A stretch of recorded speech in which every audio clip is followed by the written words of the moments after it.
भगवान शिव की पूजा में जलाभिषेक क्यों किया जाता है?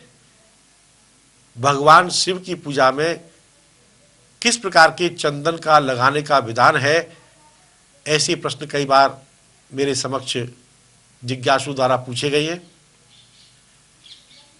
भगवान शिव को श्वेत चंदन, सफेद चंदन जो लकड़ी आती है, उसका तिलक करना चाहिए और भगवान शिव पर जलाभिषेक करना चाहिए। जहां तक मेरा विचार है, इसके पीछे हमारे ऋषि मुनियों का अर्थ कुछ इस प्रकार रहा होगा कि जब भगवान शिव ने जो समुद्र मंथन से निकले विष को ग्रहण किया था और अपने कंठ में स्थान दिया था, जिससे वह नीलकंठ कहलाए, उससे उनके शरीर में ताप पैदा हो गया।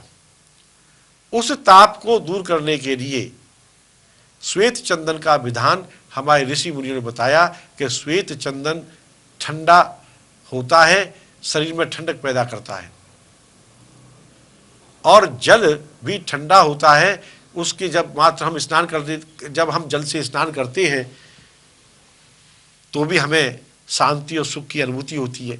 शायद हमारे ऋषि मुनियों का यही एक उद्देश्य रहा हो कि भगवान शिव के तापों को दूर यदि हम करने में जितने सहायक सिद्ध होंगे, भगवान शिव हमारे भी तापों को हर लेंगे।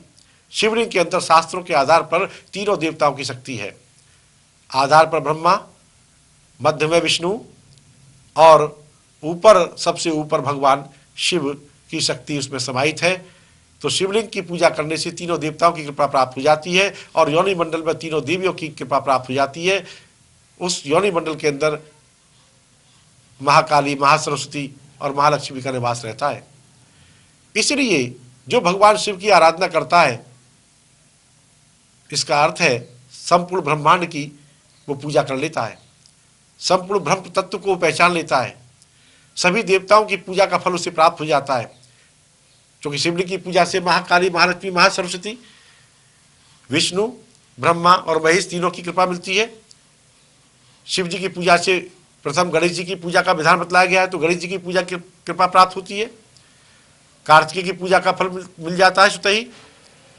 अर्थात यदि आप पूर्ण होना चाहते हैं, आप अपने परिवार में खुशहाली चाहते हैं, आप परिवार को समृद्धशाली बनाना चाहते हैं, और जब प्रत्येक परिवार समृद्धशाली बनेगा तो समाज भी समृद्धशाली हो जाएगा, और आप समाज को समृद्धशाली बनाना चाहते हैं, पूरे राष्ट्र को समृद्धशाली बनाना चाहते हैं, पूरे विश्व को समृद्धशाली बनाना चाहते हैं, तो मेरा मानना है कि भगवान शिव की शरण में जाए बिना यह संभव नहीं है। आप लोग भी